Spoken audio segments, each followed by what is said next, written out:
মানুষেরা আমি তাকাইয়া দেখি আমার আবু বকর গলা কাটা মুরগির মতো ছটফট করতেছে। বলেন আল্লাহু আকবার।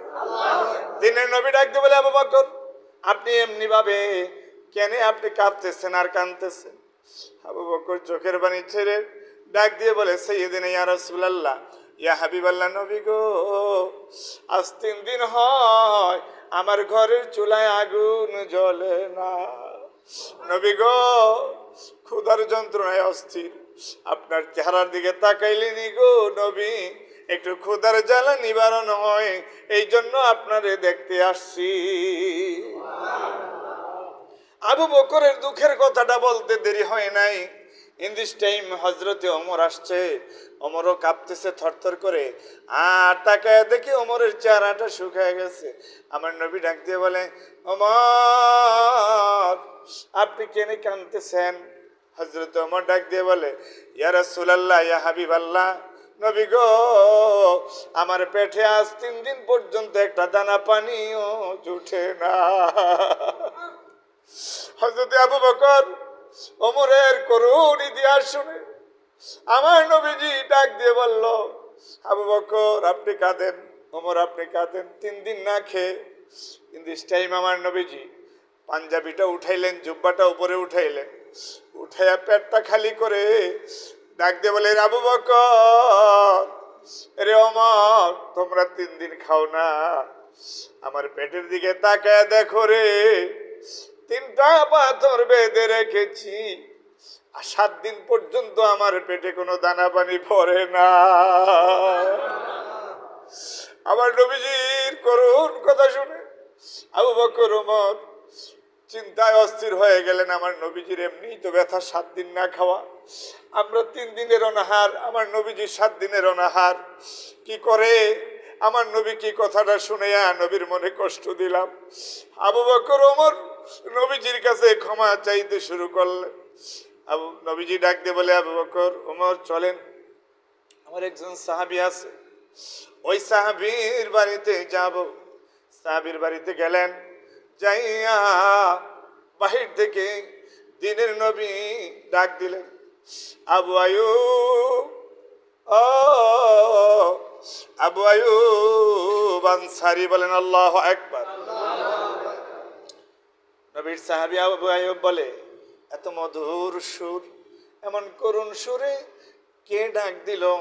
এটা রাহমাতুল লিল আলামিন ছাড়া আর কারো সুর হইতে পারে না। আমার নবী এই অসময়ে কেনে আমার বাড়ির ঘরের দরজায় ডাকলো। আবু আইয়ুব আনসারী দৌড়ে দরজা খুলে দরজা থেকে বের হইয়া তাকায় দেখে রে, আমার নবীজির চেহারা শুকায় রইছে, মলিন। আবু বকর ওমর 3 জন ডাক দিয়ে বলে, সালাম দিয়ে বলে, সাইয়্যিদিনা ইয়া রাসূলুল্লাহ, ইয়া হাবিবাল্লাহ, আসেন আসেন, আমার ঘরের ভিতরে আসেন। হুজুর আমার ঘরে বসে আমি আবু আইয়ুবের জন্য একটু দোয়া করে যান। নবীজিকে নিয়ে গেলেন, সাহাবীদেরকে নিয়ে গেলেন। আবু আইয়ুব আনসারী তাদের চেহারার দিকে তাকে বুঝতে পারলেন তারা অনাহার অদ্যাহার উপবাস। আবু আইয়ুব আনসারী ডাক দিয়ে বলে, বেগম জলদি করো, বকরিটা জবাই করে দিলাম, গোস্ত ভুনা করো, রুটি বানাও, আমি খেজুর বাগান থেকে একটা খেজুরের ঝাড় কেটে আনি। এই আবু আইয়ুব আনসারী বলে, আমি খেজুর বাগান থেকে খেজুরের ঝাড় কেটে আনতে আনতে আইসা দেখি আমার বেগম সাহেব বকরির গোস্ত ভুনা করে রুটি প্রস্তুত করে ফেলেছে। একটু জোরে বলেন না বাবা সুবহানাল্লাহ। আমার বন্ধুগণ, এই অবস্থা দেখে সঙ্গে সঙ্গে আবু আইয়ুব আনসারী নবীজির সামনে রুটি গোস্ত উপস্থিত করলেন, খাবার পরিবেশন করলেন।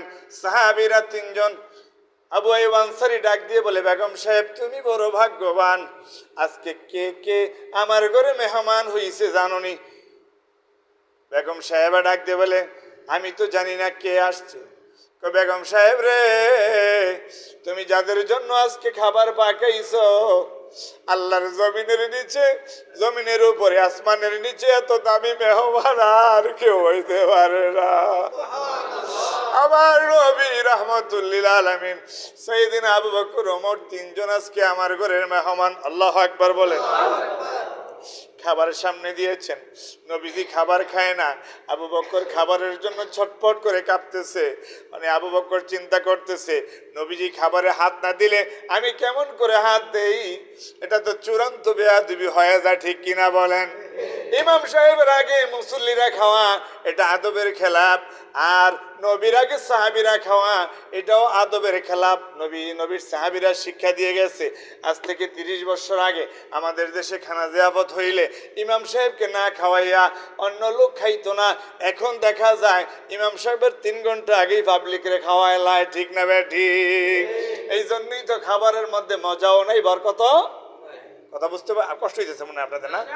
অনেক কথা আছে আমরা বললে আলেমরা মানুষের উপরে পড়ে যায়, তখন তারা কষ্ট নেয় না। কষ্টটা নিয়ে বুঝতে হবে যে এই দোষটা আমার মধ্যে আছে, আমি এই দোষটাকে ডিলিট করে দেবো, ঠিক কিনা বলেন?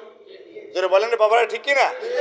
মোবাইলের মধ্যে একটা ফাংশন আছে, কোনো কিছু যদি আপনার মোবাইলে প্রয়োজন না হয় আপনি ডিলিট করার একটা অপশন আছে, আছে না নাই? এর প্রয়োজন না, এটা কি করবেন আপনি?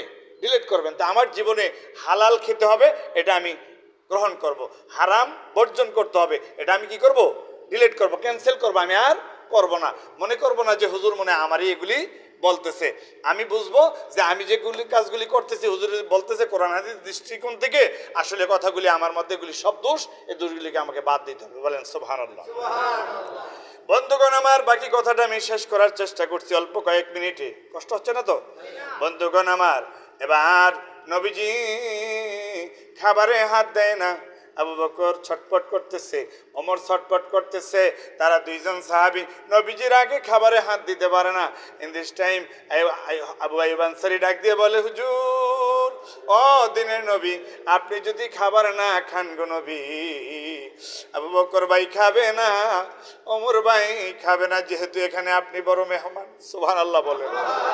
হুজুর আপনার সামনে আপনার অনুমতি ছাড়া আপনি না খাইলে, খাবারে হাত না দিলে তারাও হাত দিতে পারে না, কিন্তু তারা থরথর করে কাঁপতেছে, তাদের ক্ষুধার যন্ত্রণা। হুজুর আপনি কেন খাবারে হাত দেয় না? নবীজি চোখের পানি ছেড়ে দিয়ে ডাক দিয়ে বলে, আবু আইয়ুব, আমি নবী 7 দিন অনাহার, আমার মেয়ে ফাতেমাও 7 দিন অনাহার। আবু আইয়ুব, আমার সামনে তুমি যখন খাবার পরিবেশন করেছো, আমার মেয়ে ফাতেমার কথা মনে পড়েছে।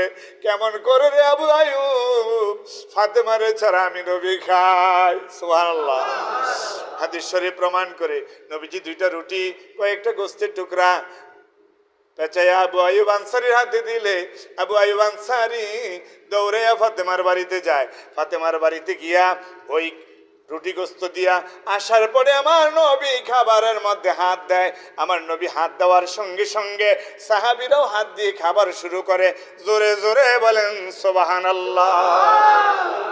বন্ধুগণ আমার, এই নবীর সাহাবীদের ইতিহাস, এ হচ্ছে নবীদের জীবন, এ হচ্ছে সাহাবীদের জীবন। কত কষ্টের জীবন ছিল, কত করুণ জীবন ছিল, তারপরেও তাদের ইমানের